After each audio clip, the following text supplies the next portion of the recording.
এলআইসির পলিসির ম্যাচুরিটি পাওয়া আর এলআইসির পলিসির বিমা পাওয়া দুটো খুব সৌভাগ্যের বিষয়। কারণ এটা সবাই পায় না। এলআইসি করে ম্যাচুরিটি যারা পায় তারা জানে যে কি কষ্ট করে এলআইসিটা চালাতে হয়েছে। কারণ বেশিরভাগ পলিসি কী হয় জানেন তো, 10 বছর 5 বছর 3 বছর চালিয়ে বন্ধ হয়ে যায়। নিয়ম শৃঙ্খলার মধ্যে কন্টিনিউ প্রত্যেক বছর টাইমে টাকা দিয়ে ম্যাচুরিটি পাওয়াটা খুবই সৌভাগ্যবান, মানে ঠিক টাইমে টাকা দিয়ে ম্যাচুরিটি পাওয়াটা।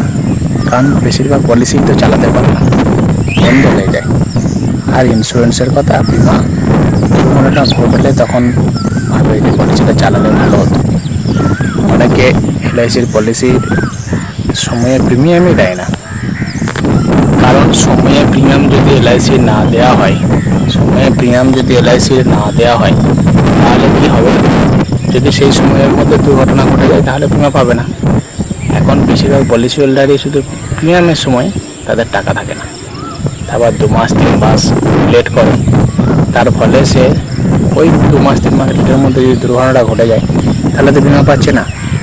তাই এলআইসির পলিসি থেকে ম্যাচুরিটি বিমা এটা খুব ভাগ্যের ব্যাপার।